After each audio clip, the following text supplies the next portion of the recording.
X தளத்தில் அவர் செய்தி போடுறாரு. என்ன போடுறாருன்னா, தலைமை அரவணைச்சு போகணுமா சொல்ற தகுதி இந்த தற்குறி தருதலை டாக்டர் விஜயபாஸ்கருக்கு இருக்கா? விஜயபாஸ்கர்னா நீங்கள் யாருன்னு தெரியும் உங்களுக்கு. குட்கா விஜயபாஸ்கர் இன்னைக்கு தன்னுடைய சட்டமன்ற உறுப்பினர் பதவியை ராஜினாமா பண்ணியிருக்காரு. சசிகலா, மருத்துவர் சிவகுமார், டாக்டர் விஜயபாஸ்கர், ராதாகிருஷ்ணன், இந்த 4 பேர் அம்மாவினுடைய மரணம் இயற்கையானது இல்லை, அது இவர்களால் உருவாக்கப்பட்டிருக்கும் என்ற அச்சத்தை மன்னிப்பு கடிதம் பொதுச் செயலாளருக்கு கொடுத்தாங்க. நான் விஜயபாஸ்கர் உள்பட CV சண்முகம் உள்பட எதிர்த்து வாக்களிக்க வேண்டும் என்ற அனைத்து இந்திய அண்ணா திராவிட முன்னேற்ற கழகத்தின் கொறடா உத்தரவை மீறி ஜோசப் விஜய் அரசுக்கு ஆதரவு தந்தது தவறு, எங்களை மன்னித்து விடுங்கள். இதே திமுக விஜயபாஸ்கர் மேல குற்றச்சாட்டு வைக்கலையா? வருவாய்க்கு அதிகமான சொத்து சேர்த்தாங்கன்னு வழக்கு இல்லையா அவங்க மேல? குட்கா தமிழ்நாடு சட்டமன்றத்திலே கொண்டு வந்து குட்காவை காட்டார ஸ்டாலின்.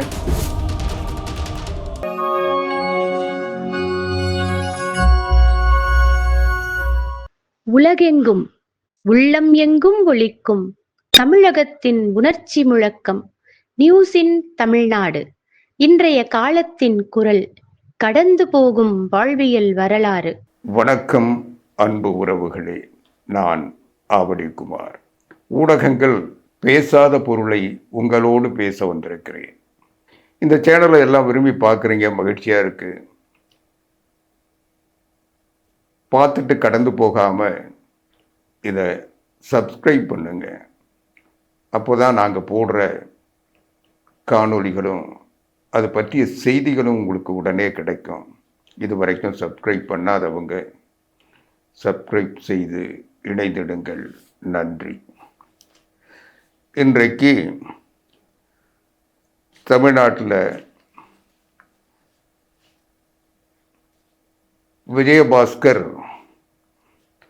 விஜயபாஸ்கர்னா நீங்கள் யாருன்னு தெரியும் உங்களுக்கு. குட்கா விஜயபாஸ்கர் இன்னைக்கு தன்னுடைய சட்டமன்ற உறுப்பினர் பதவியை ராஜினாமா பண்ணியிருக்காரு. அவர் வெற்றி பெற்றதிலிருந்து அண்ணா திராவிட முன்னேற்ற கழகத்தில் வெற்றி பெற்றார். வெற்றி பெற்றதற்கு பிறகு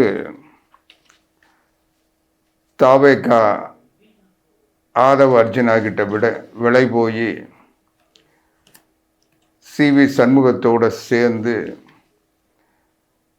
இவர் தான் கொறடான்னு ஒரு 25 பேரை கூட்டி வச்சு அதிமுகவுக்கு எதிராக கலகம் செய்தார். அதுக்கப்புறம் ஜோசப் விஜய் தந்த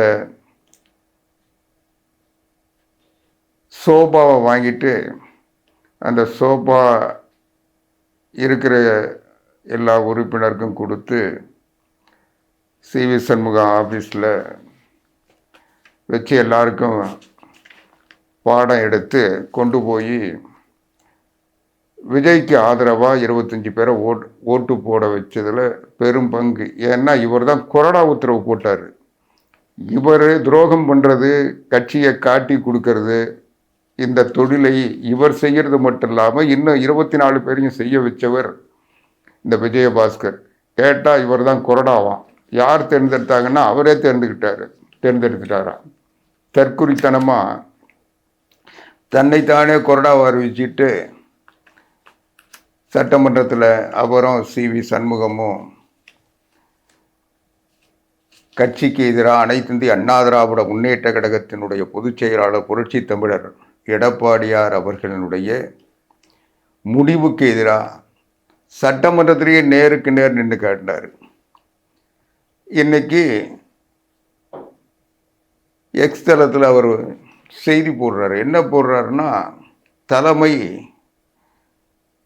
அரவணைச்சு போகணுமா இதை சொல்ற தகுதி இந்த தற்குறி தருதலை டாக்டர் விஜயபாஸ்கருக்கு இருக்கா? இந்த தேர்தலில் புரட்சி தமிழர் எடப்பாடியார் கூட இருந்து புதுக்கோட்டை மாவட்டத்தில் எல்லா இடங்கள்லையும் வேட்பாளர் நிர்ணயம் செய்தது, அவர்களை வெற்றி பெற்று அழைத்து வருகிறேன் சொன்னது விஜயபாஸ்கர்.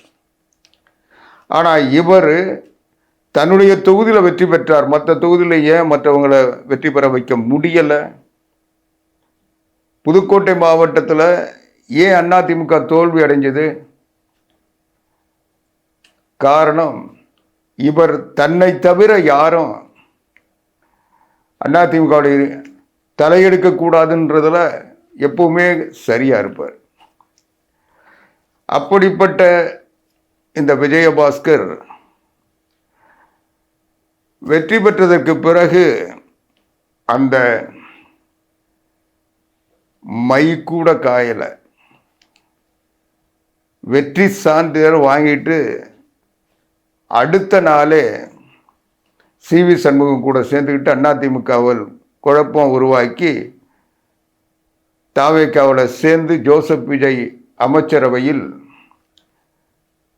பதவி கிடைக்கின்ற பேரத்தின் அடிப்படையில் அதிமுகவில் இருக்கவங்கெல்லாம் சட்டமன்ற உறுப்பினர்கள்லாம் தவறாக வழிநடத்தி கட்சியில் பிளவு ஏற்படுத்த முயற்சி பண்ணி அது முடியாது என்ற சூழ்நிலை வந்தபோது இவங்களுடைய சட்டமன்ற உறுப்பினர் பதவியே பறிபோய்விடும் என்ற ஒரு பரிதாப நிலை வந்த பிறகு, ஏன்னா கட்சி தாவல் தடை சட்டப்படி அவர்கள் நீக்கப்படுவார்கள், 25 சட்டமன்ற உறுப்பினர்கள் கட்சிக்கு துரோகம் செய்து விட்டார்கள், கட்சியினுடைய தலைமைக்கு கட்டுப்படாமல் தான் தோன்றித்தனமாக அவர்கள் ஜோசப் விஜய் அரசை ஆதரித்து வாக்களித்திருக்கிறார்கள் சொல்லி அனைத்து இந்திய அண்ணா திராவிட முன்னேற்ற கழகம் சட்டமன்ற சபாநாயகரிடத்திலே புகார் தந்ததற்கு பிறகு அந்த புகார் சட்டப்படி சரியானது என்பதால் அதிலிருந்து தப்பிக்க முடியாதுன்றதுக்காக அதுக்கப்புறம் சமரசமாக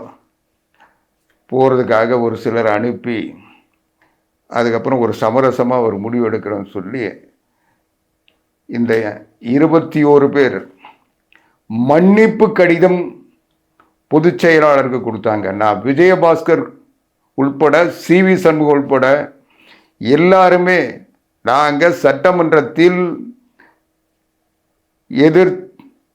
எதிர்த்து வாக்களிக்க வேண்டும் என்ற அனைத்து இந்திய அண்ணா திராவிட முன்னேற்ற கழகத்தின் கொறடா உத்தரவை மீறி ஜோசப் விஜய் அரசுக்கு ஆதரவு தந்தது தவறு, எங்களை மன்னித்து விடுங்கள், இனி அந்த அரசுக்கு ஆதரவு தர மாட்டோம் சொல்லி மன்னிப்பு கடிதம் எழுதி புரட்சி தமிழர் எடப்பாடியார்கிட்ட கொடுத்ததுக்கு பிறகு அவரை அதை ஏற்றுக்கொண்டு மன்னித்து இந்த 21 பேரையும் மறுபடியும் சட்டமன்ற உறுப்பினராக தொடர்றதுக்கு அனுமதிச்சார். அதை சபாநாயகர் ஏற்றுக்கிட்டு அறிவிக்கவும் செஞ்சார். ஆக அவருடைய சட்டமன்ற உறுப்பினர் பதவி தப்பிக்கப்பட்டது. சி.வி. சண்முகமாக இருந்தாலும் விஜயபாஸ்கராக இருந்தாலும் அவங்க எடப்பாடியாரை பார்க்க வரலையே தவிர, ஆனால் அவர்கள் மன்னிப்பு கடிதத்தில் கையொப்பமிட்டு அனுப்பினார்கள். அப்போ அவங்க சொன்ன காரணம், அந்த அவங்களுடைய பிரதிநிதிகளாக வந்த மற்றவர்கள் சொன்ன காரணம், அவர் உங்களை பற்றி தப்பாக பேசிட்டதுனால அவருக்கு வர்றதுக்கு மூஞ்சில்லை, அது அப்புறம் சரியாக போயிடும், பின்னால் வருவாருன்னு சொன்னாங்க. அதையும் பொருட்படுத்தாமல் அவங்க வரலனாலும் பரவாயில்ல, அவங்க எனக்கு துரோகம் செஞ்சாலும் இந்த கட்சிக்கு துரோகம் செஞ்சாலும் அவங்க மன்னிப்பை தவறை உணர்ந்து மன்னிப்பு கேட்டாங்க, அதனால் அவங்கள மன்னிச்சிடலான்னு சொல்லி கட்சியினுடைய பொதுச் செயலாளர் புரட்சி தமிழர் எடப்பாடியார் இந்த டாக்டர் சி. விஜயபாஸ்கரையும் சி.வி. சண்முகத்தையும் மன்னித்து அந்த கடிதத்தை திரும்ப பெறுகின்ற கடிதத்தை சபாநாயகர்கிட்ட கொடுத்து அது சட்ட ரீதியாக எந்த சிக்கலும் இல்லாமல் இவருடைய சட்டமன்ற உறுப்பினர் பதவியை காப்பாற்றி கொடுத்தாங்க. நான் கேட்குறேன், இன்னைக்கு விஜயபாஸ்கர் அரவணைச்சின் போலன்றார, இவர் செஞ்ச அயோக்கியத்தனத்துக்கு இந்த காட்டி கொடுத்த அதிமுகவில் இருந்தவர்களை எல்லாம் கூட்டி தாவேக்காவுக்கு அனுப்பிய காட்டி கொடுத்த கூட்டி கொடுத்த துரோகத்தை மன்னித்து ஏற்றுக்கொண்டவர் எடப்பாடி பழனிசாமி. இது உண்மையா இல்லையா? அப்படி அவர் ஏற்கவில்லை என்றால், நீ மன்னிப்பு கேட்கவில்லை என்றால், உன்னுடைய பதவி கட்சி தாவல் தடை சட்டப்படி இன்றைக்கு 4 பேர் நடவடிக்கை உள்ளாகி இருப்பதை போல நீங்களும் உள்ளாகி இருப்பீங்க. நீங்க மன்னிப்பு கேட்டதுனால தான் சி.வி. சண்முகத்தையும் சரி விஜயபாஸ்கரும் சரி, இன்னைக்கு உங்களுடைய பதவி காப்பாற்றப்பட்டது. சரி, இது ஒரு நிலை. அரவணைக்கிறத பற்றி இந்த அயோக்கியன் டாக்டர் விஜயபாஸ்கர் பேசலாமா? நான் கேட்குறேன், விஜயபாஸ்கர் எடப்பாடி பழனிசாமி அவர்களிடம் எப்படி நடந்து கொண்டார்? அவர் காரில் எங்கன்னா போனார்னா செக்யூரிட்டி ஆஃபீஸர், அந்த செக்யூரிட்டி பிளாக் கேட்ஸ் இருப்பாங்க, அவங்களெல்லாம் தள்ளிட்டு காரில் போய் அந்த சந்தில் நுழைஞ்சு அப்படி போய் அந்த காரில் பேக் சீட்டில் போய் உட்காருவல்ல. அந்த அளவுக்கு உன்னை தன்னுடைய மகனையோ தன்னுடைய உறவினர்களையோ எப்படி அரவணைப்பாரோ அதை விட உன் மேல அன்பு காட்டி உன்னை கூட வச்சிருந்தாருல்ல. விஜயபாஸ்கர் மனசாட்சி தொட்டு சொல்லிட்டோம். எங்க போனாலும் எடப்பாடி பழனிசாமி அவர்கள் போகும்போது கார்ல வந்து எல்லாரையும் தள்ளிட்டு அந்த இதுல நுழைஞ்சு அப்படி நுழைஞ்சு இப்படி நுழைஞ்சு போய் கதவை திறந்துட்டு உள்ள போவல்ல, உள்ள உட்காருவல்ல. அப்படிப்பட்ட அவ்வளோ உரிமை எடுத்துக்கிட்டு அவ்வளோ அவர் மேல பாசமா இருக்கிறதா நடிச்சுக்கிட்டு இருந்த அயோக்கியன் நீ. எடப்பாடி பழனிசாமி அவர்களுடைய பிறந்த நாள் மே 12 அன்னைக்கு சட்டமன்றம் நடக்குது. ஒரு வாழ்த்து சொன்னியா? நான் கேட்கிறேன், இவங்க ஒற்றுமையை பத்தி பேசுறான்ல இந்த அயோக்கியனுங்க. விஜயபாஸ்கர் இதே புரட்சி தமிழர் எடப்பாடியார் பிறந்த நாளுக்கு லைன்ல நின்று வாழ்த்து சொன்ன காலங்கள்லாம் உண்டு. ஆனா இந்த பிறந்த நாளுக்கு உனக்கு என்ன அப்படி துரோகம் பண்ணிட்டாரு? நீ இன்னொரு கட்சியில அடகு போயிட்ட, விலை போயிட்ட, பதவி கிடைக்கின்றதுக்காக நீ எல்லாத்தையும் திறந்து காட்டி கொடுக்கிற வேலையும் கூட்டி கொடுக்கிற வேலையும் செஞ்ச அயோக்கியன். எதுக்கு எடப்பாடி பழனிசாமியினுடைய பிறந்த நாள் 12 நீங்க வாழ்த்து சொல்லல? ஒரு பதிவாவது போட்டீங்களா? அதுக்கப்புறம் ஒற்றுமை பத்தி ஒரு கூட இணக்கமா வரணுமா? என்னத்துக்கு இணக்கமா வரணும்? நீ கட்சி அழிப்ப, அந்த மாவட்டத்தில் ஒருத்தனையும் வெற்றி பெற விடாம செய்வ, எல்லாம் உன்னை சார்ந்து இருக்கணும்னு நீ கொள்ளடிச்ச படத்தை வச்சுக்கிட்டு நீ உன் மேல இருக்கிற வழக்குகள்ல இருந்து உன்னை காப்பாத்துறதுக்கு அதிமுக ஒரு கவசம். நீ அதிமுகவுக்கு என்ன உழைச்ச? வந்ததுல இருந்து பதவி. அம்மாவை ஏமாத்தின, சசிகலாவை ஏமாத்தின, யாருக்காவது விசுவாசமா இருந்தியா? யாருக்காவது விசுவாசமா இருந்தா? அதுக்கப்புறம் தினகரனை ஏமாத்தின, யாருக்காவது விசுவாசம் இருந்தியா? அதுக்கப்புறம் எடப்பாடியாரை ஏமாத்தின. இன்னைக்கு யாரை ஏமாறுறாங்கன்னு போய் பார்த்துட்டு இருக்க. உன்னுடைய அகராதி என்ன? நீ வந்து புரட்சி தலைவி அம்மா, புரட்சி தலைவர் எம்ஜிஆர் உருவாக்கின கட்சி. அந்த கட்சியில முதலமைச்சர் ஆவறதுக்காக தீய சக்தின்னு சொன்ன திமுகவோட கூட்டு சேர்ந்து ஆட்சி அமைக்க முயற்சி பண்ணார் எடப்பாடி பழனிசாமி. அதனால நாங்க பொறுக்க முடியாம தற்கொலை கட்சியில சேர்ந்து ஜோசப் விஜய முதலமைச்சராக்க முயற்சி பண்ணணும்னு சொல்றீங்க. வெக்கல. இன்னைக்கு திமுகவில் போய் பேரம் பேசிட்டு இருக்கிய.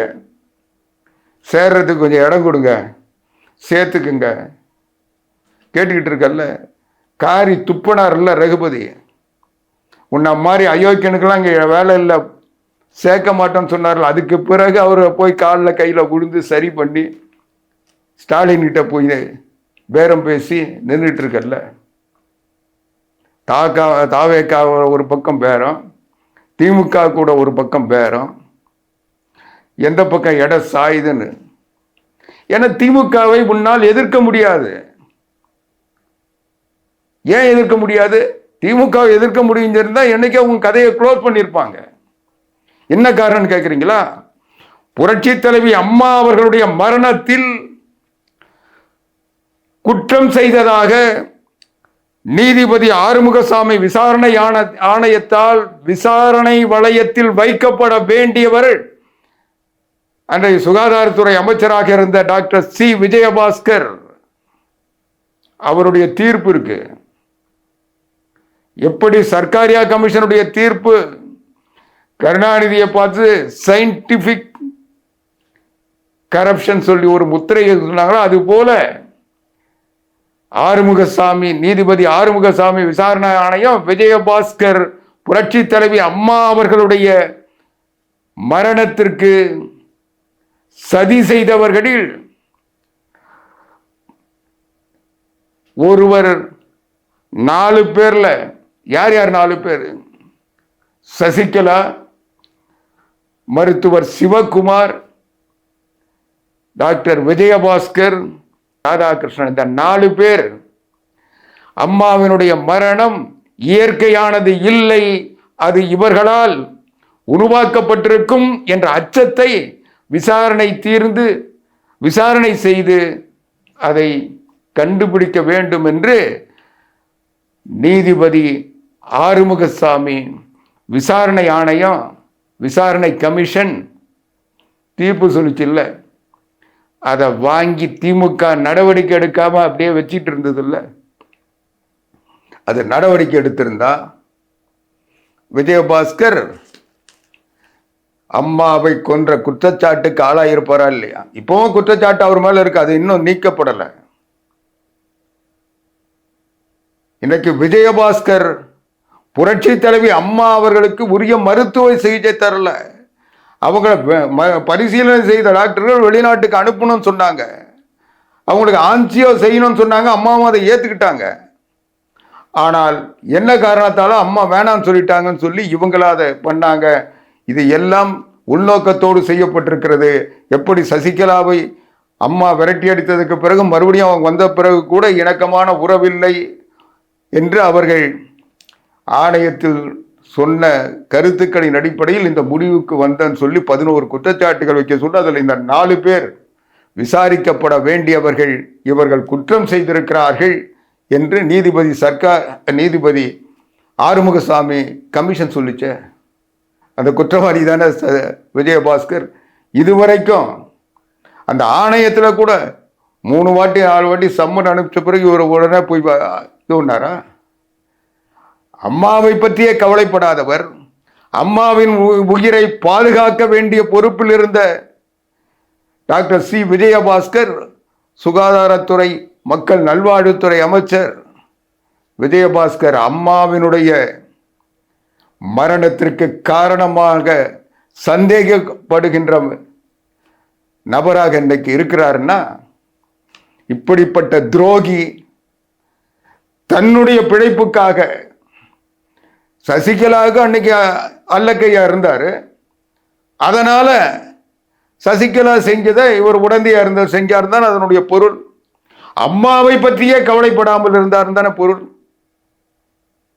அப்படிப்பட்ட ஒரு அயோக்கிய புரட்சி தலைவி அம்மாவுக்கே அவங்களுடைய மரணத்திற்கே வித்திட்ட இந்த விஜயபாஸ்கர் இன்னைக்கு எடப்பாடியாருக்கு துரோகம் செய்யறதுலையோ, அவர் பிறந்த நாளுக்கு வாழ்த்து சொல்லாம ஓடி போனதுலையோ, இந்த கட்சியை காட்டி கொடுத்த நான் தான் கொறடான்னு போய் லெட்டர் கொடுத்ததுலையோ என்ன வியப்பு இருக்கு? நான் கேட்கிறேன், இதே விஜயபாஸ்கர் இங்கிருந்து போனார், ஏன் இன்னைக்கு ரிசைன் பண்றாரு? இங்கிருந்து போனார், போயிட்டாங்க, நான் என் தொகுதி மக்களை சந்திச்சு முடிவெடுக்கிறேன்னாரு. எடுத்தாரா? அப்புறம் நன்றி சொல்ல போறேன்னாரு. சொன்னாரா? அதுக்கப்புறம் திமுகவில் சேர போறேன்னாரு. சேர்ந்தாரா? அப்புறம் தாவேக்காவில் சேர போறேன்னாரு. சேர்ந்தாரா? எதுவும் சேரல. ஆனால் இவருடைய எதுவும் செய்யாம அனைத்து இந்திய அண்ணா திராவிட முன்னேற்ற கழகத்தின் பொதுச் செயலாளர் புரட்சி தமிழர் எடப்பாடியார்கிட்ட மன்னிப்பு கடிதம் கொடுத்து எங்க கட்சியில சேர்ந்து இவர் சரி சட்டமன்ற உறுப்பினராக இரு, நீ ஒழுங்கா இருந்தீன்னா அடுத்து உனக்கு வாய்ப்புகள் வரும், அது வரைக்கும் மாவட்ட செயலாளர் அவர் வேலையை பார்க்கட்டும், நீ இருன்னு சொல்லி கம்முன்னு விட்டாங்க. நீ ஒழுங்கா நன்றி சொன்ன இருந்து கட்சி வேலையை பார்க்க வேண்டியதானே. அங்கே போய் மாவட்ட அலுவலகத்தினுடைய சாவியை வச்சுட்டு தரமாட்டேன்னு அங்கே இருக்க எல்லாரும் திரண்டு கொடுக்குறியா இல்லையா? நம்ம திரண்டு போராட்டம் நடத்துறதுக்கு பிறகு வேற வழியே இல்லாமல் பயந்து போய் கொடுத்து அனுப்பிச்சேன். அதுக்கப்புறம் இந்த கட்சியில் இருக்க முடியாது, ஏன்னா தொண்டர்கள்லாம் உன்னுடைய நயவஞ்சகத்தை புரிஞ்சுக்கிட்டு எல்லாம் ஒன்றாயிட்டாங்க, அதனால் ஒன்றும் செய்ய முடியாதுன்ட்டு அங்கேருந்து இது ஒன்று சரி, உனக்கு ஒரு பாதுகாப்பு வேணும்னா இனி அதிமுகவில் ஏமாற்ற முடியாது. ஏன்னா அம்மாவையே கொன்ற பாவத்திற்கு ஆளான நீ, அம்மாவினுடைய மரணத்திற்கு வழிவகுத்த நீ, அம்மாவின் மரணத்தை வேடிக்கை பார்த்த நீ எதையும் செய்வ. அதுல ஒண்ணுதான் எடப்பாடி பழனிசாமி அவர்களுக்கு செய்த துரோகம். அவருடைய பிறந்த நாள்ல கூட அங்க பக்கத்துல சட்டசபையில் அவருக்கு பின்னால் உட்கார்ந்திருக்க ஒரு வாழ்த்து சொல்லாத ஒரு அயோக்கியன் நீ. இப்படிப்பட்ட இந்த துரோகத்தை நீ எப்போ வேணா செய்வன்றதுனால புரட்சி தமிழர் எடப்பாடியார் மன்னிச்சு ஒழிஞ்சு போ அப்படின்ட்டாரு. அதுக்கு பிறகு நீயா அவர் மூஞ்சில முடிக்க வெக்கப்பட்டுக்கிட்டு வேதனைப்பட்டுக்கிட்டு எப்படி அங்க போறதுன்னு தெரியாம தவிச்சுக்கிட்டு இருந்த. திமுகவுக்கு போகலாமா, தாவேக்காவுக்கு போனா, தாவேக்காவுக்கு போனா செருப்படி கிடைக்குது, திமுகவுக்கு போனா தொடர்புகட்டை அடி கிடைக்குது. எந்த அடி வாங்கிறது நீயா ஒரு முடிவு பண்ண முடியாம இத்தனை நாள் இருந்த. இப்போ உன்னுடைய சட்டமன்ற உறுப்பினர் பதவி காப்பாற்றி கொடுத்த பிறகு நீ துணிச்சலா ராஜினாமா பண்ணிட்டு வேற வழி இல்லை, நம்ம தேர்தலை சந்திக்க முடியும். ஏன்னா ஏற்கனவே 4 பேர் மரகதம் குமரவேலிருந்து, சத்யபாமாவிலிருந்து, இசக்கி சுப்பையாவிலிருந்து, பெருந்துறை ஜெயக்குமார்லேருந்து அவங்க ராஜினாமா பண்ணிட்டு அவங்க அந்த இடத்துல தொங்கிட்டு இருக்காங்க. அவங்க லிஸ்ட்டில் நம்ம போயிடுவோன்ற பயம் இருந்தது. அதுலேருந்து மீண்டு இப்போ ராஜினாமா பண்ணியிருக்க. சரி, இப்போ ராஜினாமா பண்ணியிருக்கிய. இன்னைக்கு இதே திமுக விஜயபாஸ்கர் மேலே குற்றச்சாட்டு வைக்கலையா?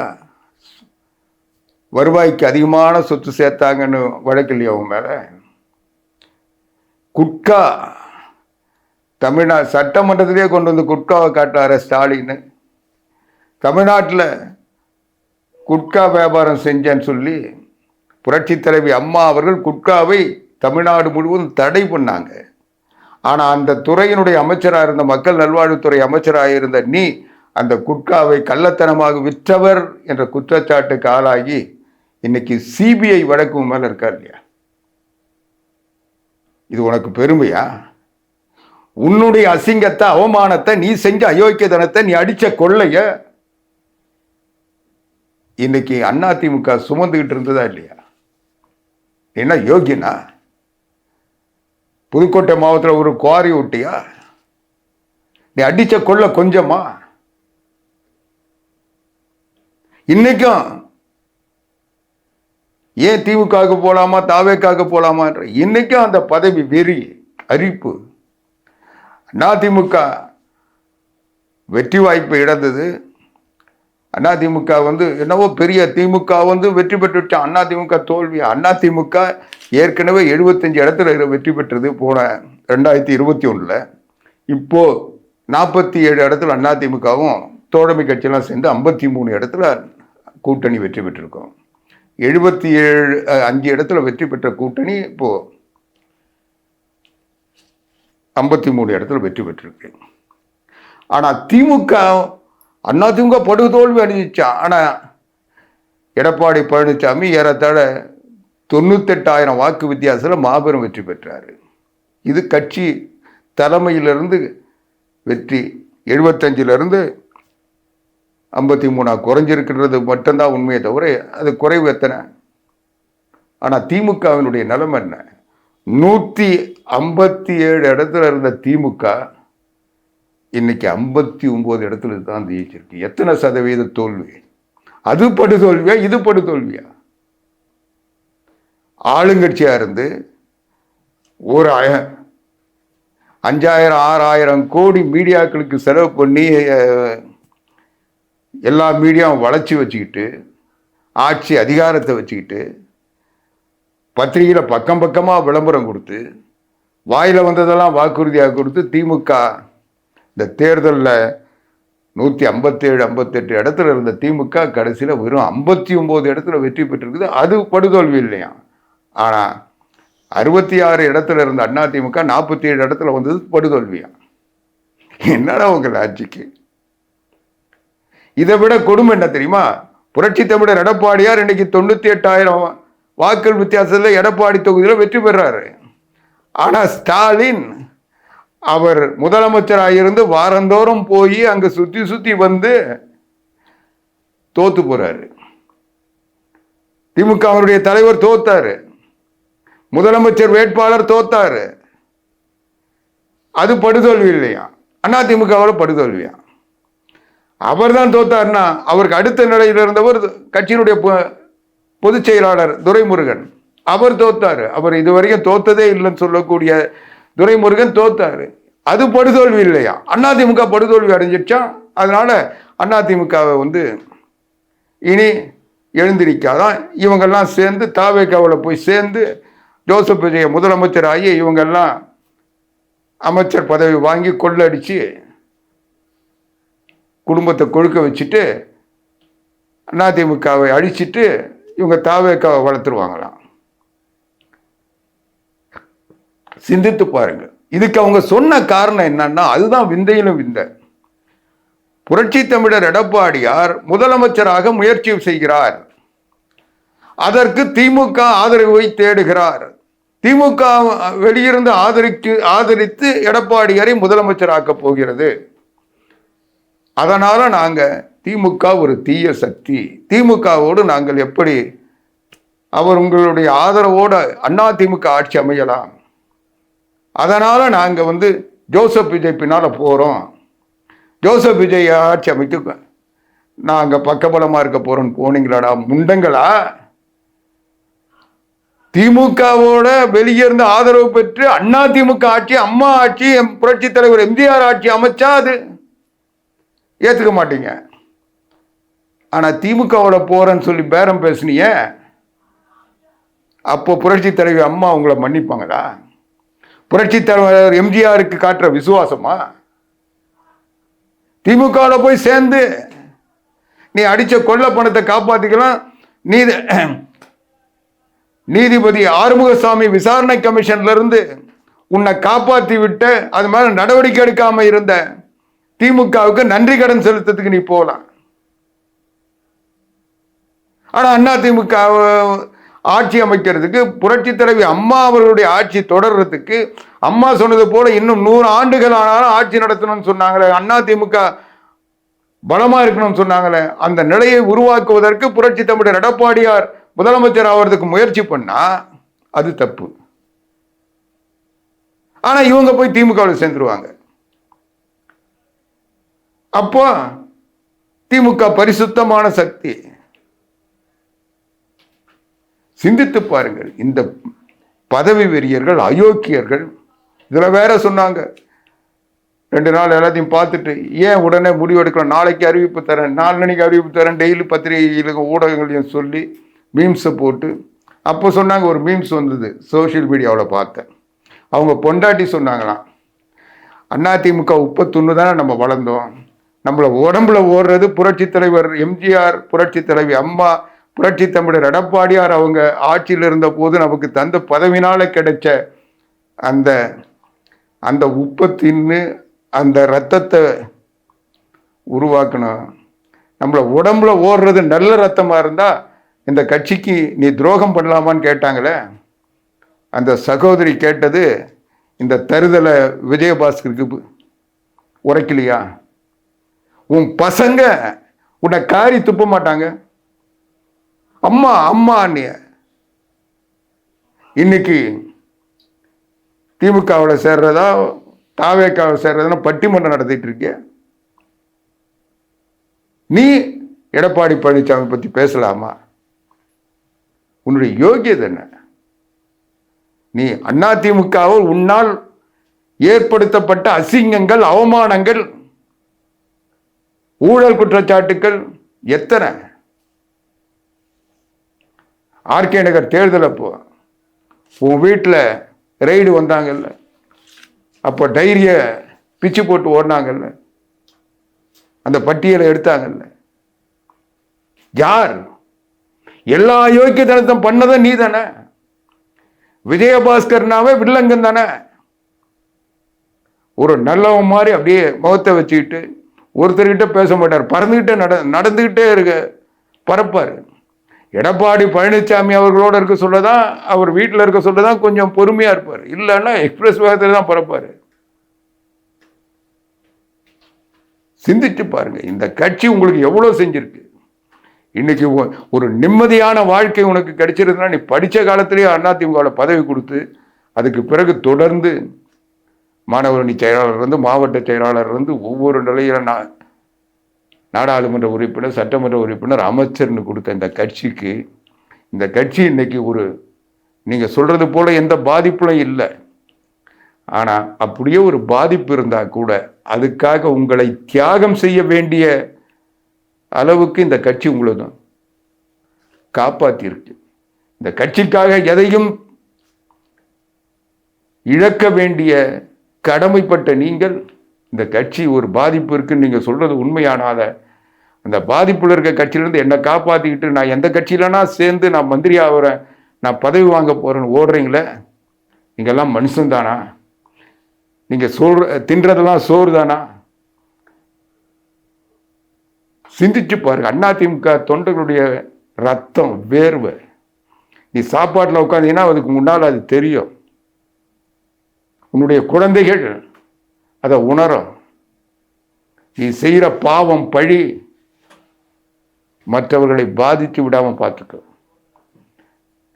நீ எல்லாம் எப்போ புரட்சி தலைவி அம்மாவினுடைய மரணத்தை பத்தியே கவலைப்படாத. நீ எடப்பாடி பழனிசாமி அவர்களுக்கு துரோகம் செய்யறதுல எங்களுக்கு ஒன்றும் ஆச்சரியம் இல்லை. அதிமுகவை காட்டி கொடுப்பதில் எங்களுக்கு ஒன்றும் வியப்பு இல்லை. ஆனா இதுக்கெல்லாம் காரணம் என்ன? இன்னொருத்தர் இருக்காரு, இந்த சி.வி. சண்முகம். இவராவது பரவாயில்ல, திமுகவுக்கு போகலாமா தாவேக்காவுக்கு போகலாமான்ட்டு ஒரு முடிவெடுத்து ராஜினாமா பண்ணிட்டு நம்ம எப்படியாவது நின்று மறுபடியும் வெற்றி பெற முடியுன்ற ஒரு நம்பிக்கையில் அவர் செஞ்சிட்டாரு. அவர் வீராதி வீரன் அங்கேருந்து போனார், நான் முடிவெடுக்கிறான்ட்டு இங்கே மன்னிப்பு கடிதம் கொடுத்துட்டாரு. எடப்பாடியார்கிட்ட மன்னிப்பு கேட்டு 2 பேரும் ஊரில் போய் வீரம் பேசுகிறாங்க, நாங்கள் முடிவெடுக்கவில்லை. அப்புறம் ஏன்னா மன்னிப்பு கடிதம் கொடுத்தீங்க? மானங்கட்டவனுங்களை. மன்னிப்பு கடிதம் அனைத்து இந்திய அண்ணா திராவிட முன்னேற்ற கழக பொதுச் செயலாளர் புரட்சி தமிழருக்கு கொடுத்தீங்களா இல்லையா? கையெழுத்து போட்டீங்களா இல்லையா? போட்ட பிறகு உங்களுக்கு என்ன வீரம்? அதுக்கப்புறம் அவர் போனார், நான் முடிவெடுக்கிறேன், எல்லாரையும் கூட்டி பேசுகிறேன். அப்புறம் போய் என் தொகுதியில் நான் கேட்டு முடிவு எடுக்கிறேன்னு போனார். அங்கே போன உடனே இவர் பெருசாக நினச்சிட்டு போனார், நம்ம போன உடனே தெருத்தில் எல்லாம் நம்மளை வரவேற்பாங்க. அங்கே போன ஒவ்வொரு இடத்துலையும் காரி துப்பிட்டாங்க. கிட்ட யாரும் வரல. இவருக்கு பார்த்த உடனே எல்லாம் மூஞ்ச திருப்பின்னு போயிட்டாங்க. தொகுதி முழுக்க சுற்றி பார்த்து ஒன்றுமே நடக்கலை. 3 பேர் 4 பேரை வச்சுக்கிட்டு, அது கூட உனக்கு ஏன் இந்த பொழப்புன்னு அவங்க காரி துப்புன உடனே அங்கேருந்து வந்துட்டார். வந்துட்டதுக்கு பிறகு இவருக்கு தெரிஞ்சு போச்சு, நம்ம ராஜினாமா செஞ்சுட்டு மறுபடியும் எலெக்ஷனில் நின்னா டெபாசிட் தரமாட்டாங்க மயிலம் தொகுதியில், நம்ம அசிங்கப்பட்டு அவமானப்பட்டு இந்த எம்எல்ஏ பதவி கூட இல்லாமல் போயிடுன்னு நினச்சிட்டு ஒழுங்காக வாய மூடிட்டு இருந்தார்.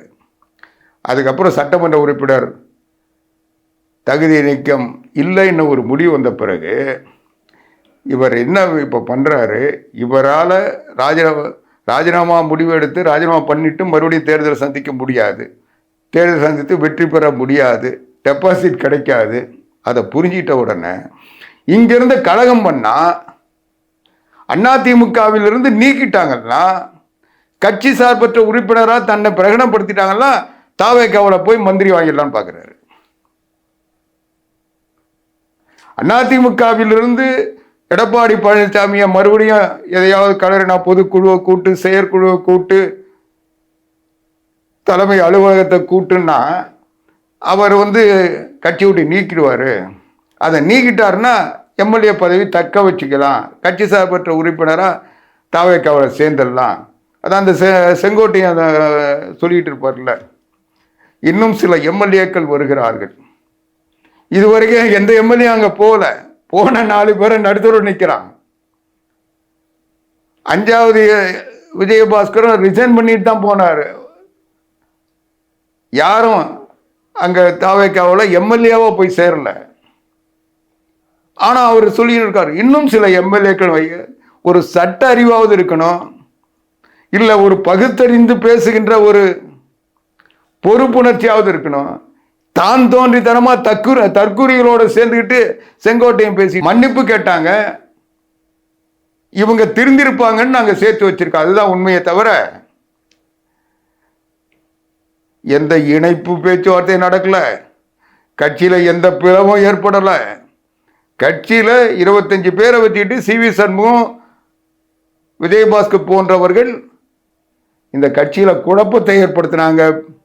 அந்த குழப்பத்தில் இருந்தவங்க கட்சி பொறுப்புகளை பொதுச் செயலாளர் புரட்சி தலைவர் எடப்பாடியார் எடுத்த உடனே அவங்க அடங்கி அவங்க மேல 25 பேர் மேல சட்டம் ரீதியா நடவடிக்கை சட்டமன்றத்தில் எடுத்து கட்சி தாவல் தடை சட்டப்படி அவங்க பதவி நீக்கம் செய்யணும்னு சொன்ன உடனே வேற வழி இல்லாம அவங்க மன்னிப்பு கேட்டு மறுபடியும் அதிமுகவுக்கு கடிதம் கொடுத்தாங்க. அதை ஏத்து அந்த புகாரை நாங்கள் திரும்ப பெற்றோம். அதுதான் நடந்தது. தவிர எல்லாரும் சொல்ற மாதிரி இன்னைக்கு ஊடகங்கள்லாம் பேசுற மாதிரி அதிமுகவோட எந்த பிளவும் இல்லை, யாரும் ஒற்றுமைப்படுத்தலை, இவங்களை 2 கோஷ்டியாகவும் இல்லை, 2 கோஷ்டியும் இணைப்பெல்லாம் நடக்கவே இல்லை.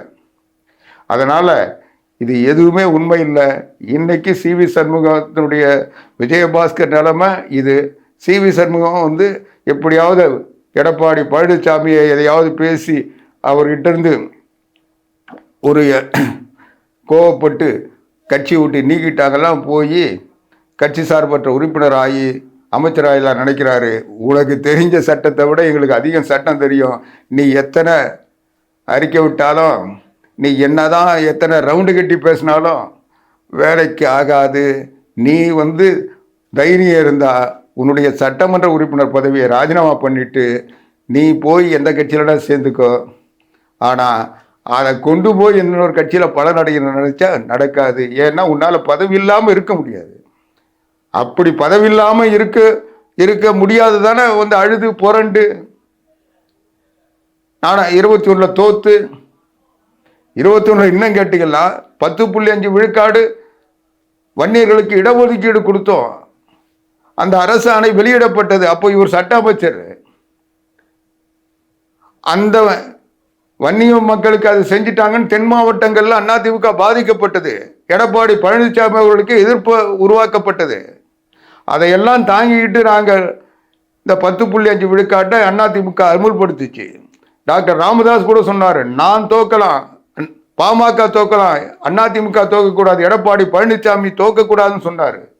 அப்படிப்பட்ட நேரத்தில் இவர் சட்ட அமைச்சர் விழுப்புரத்தில் நின்று தோத்தாரு. அதுதான் இவருடைய செல்வாக்கு. யாரால இன்னைக்கு சொல்றாருல்ல, வன்னியர்கள்லாம் ஓட்டு போட்டு பாமக ஓட்டு போட்டு நான் எடப்பாடி பழனிசாமி ஜெயிச்சிட்டாரு. அன்னைக்கு விழுப்புரத்தில் 10.5 விழுக்காடு கொடுத்தப்போ இவரை எந்த வன்னியராவது ஏத்துட்டு ஓட்டு போட்டிருந்தா ஜெயிச்சிருப்பார்ல. அதனால சி.வி. சண்முகத்தினுடைய செல்வாக்கு என்னன்னு தெரியும். அதுக்கப்புறம் அழுது புரண்டு அதுக்கப்புறம் எடப்பாடி பழனிசாமி பரிதாபம் பார்த்து பன்னீர்செல்வம் அப்பவே வேணான்னு சொன்னார். அதையெல்லாம் மீறிக்கிட்டு இவரை நாடாளுமன்ற மாநிலங்களவைக்கு தேர்ந்தெடுத்து 4 வருஷம் அந்த பதவியில் இருந்தார். இன்னைக்கு அது 2 வருஷத்துக்கு மேலே அந்த பதவி இருக்க சொல்ல அதை ராஜினாமா பண்ணிட்டு இங்கே சரி விழுப்புரத்தில் நின்று ஐயோ அங்கே நிற்க மாட்டேன், டெபாசிட் போயிடும், மயிலத்தில் பாமக தொகுதி, அந்த தொகுதியில் போய் நீங்கள் எப்படி நிற்பீங்கன்னு கேட்டால், இல்லை அவங்கக்கிட்ட நீங்கள் சொன்னால் கேட்பாங்க, அந்த தொகுதி எனக்கு கொடுங்கன்னு வாங்கி அங்கே நின்று ஜெயிச்ச. நீ திருப்பி இப்போ ராஜினாமா பண்ணினா என்ன ஆகுன்றது உனக்கு தெரியும். உன்னால் பதவி இருக்க முடியாது, பதவி இல்லாமல் இருக்க முடியாது, உன் வாய்க்கு அது ஒரு பாதுகாப்பு இல்லாமல் நீ இருக்க முடியாதுன்றது எங்களுக்கும் தெரியும். அதனால் இந்த எடப்பாடி பழனிசாமி அவர்களை பற்றியோ அனைத்து இந்திய அண்ணா திராவிட முன்னேற்ற கழகத்தை பற்றியோ சி.வி. சண்முகம் பேசுறது அவரை காப்பாற்றிக் கொள்வதற்காக, அவர் எப்படியாவது தப்பிப்பதற்காக, தன்னுடைய எம்எல்ஏ பதவியை தக்க வைப்பதற்காக நடிக்கின்ற இந்த சவடால், இந்த சவடாலுக்கெல்லாம் அதிமுகவில் இடம் இல்லை. நீ எதை செஞ்சா எங்கே போய் நிற்பன்றது எங்களுக்கு தெரியும். அதனால அண்ணா திராவிட முன்னேற்ற கழகம் இது போன்ற துரோகிகளை, விளைந்த காட்டு குருவிகளை, அதிமுக தொண்டர்களுடைய இரத்தத்தை வேரையை உறிஞ்சி அட்டையாக கொடுத்து தங்களை வளர்த்து கொண்டு ஏதோ பெரிய ஜாம்பவான்களாக, ஏதோ மக்கள் செல்வாக்கு பெற்றவர்களாக காட்டிக்கொள்ளுகின்ற இந்த தருதலைகளை அதிமுக இனியும் அனுமதிக்காது. அதிமுக கட்டுப்பட்டு பொதுச் செயலாளருடைய ஆணைக்கு அடங்கி கட்சியினுடைய சட்டத்திட்டங்களுக்கு மதிப்பளித்து கட்சிக்காக உழைக்கின்றவர்கள் எத்தனை பேர் இருக்காங்கன்றது தான் கட்சியினுடைய வலிமை.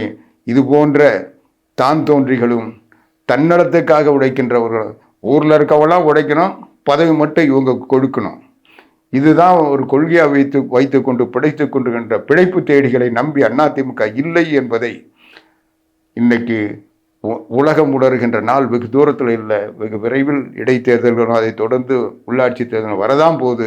அதிமுக மிகப்பெரிய வெற்றியை புரட்சி தமிழர் எடப்பாடியார் தலைமையில் பெறப்போகிறது. இன்னைக்கு தமிழ்நாட்டில் இருக்கின்ற ஒரே தலைவர் புரட்சி தமிழர் எடப்பாடியார் தான். ரியல் தலைவர் எடப்பாடியார், ரீல் தலைவர் ஸ்டாலின், ரீல்ஸ் தலைவர் ஜோசப் விஜய். இந்த 3 பேர்ல யார் சிறந்தவர் என்பதை காலம் சொல்லும். நன்றி, வணக்கம். வணக்கம் உறவுகளே, நிகழ்ச்சியை பார்த்து ரசிச்சீங்களா? இந்த நிகழ்ச்சி உங்களுக்கு பிடிச்சிருக்குன்னு நாங்க நம்புறோம். இந்த நிகழ்ச்சி உங்களுக்கு பிடிச்சிருந்தா லைக் பண்ணுங்க, ஷேர் பண்ணுங்க, மறக்காம சப்ஸ்கிரைப் பண்ணுங்க. நீங்க பண்றதோட மட்டும் இல்லாம உங்களுடைய நண்பர்கள், உறவினர்கள் எல்லாரும் சப்ஸ்கிரைப் பண்ண சொல்லுங்க. உங்களுடைய மேலான கருத்துக்களை கருத்து பெட்டியில் மறவாமல் பதிவு செய்யுங்க.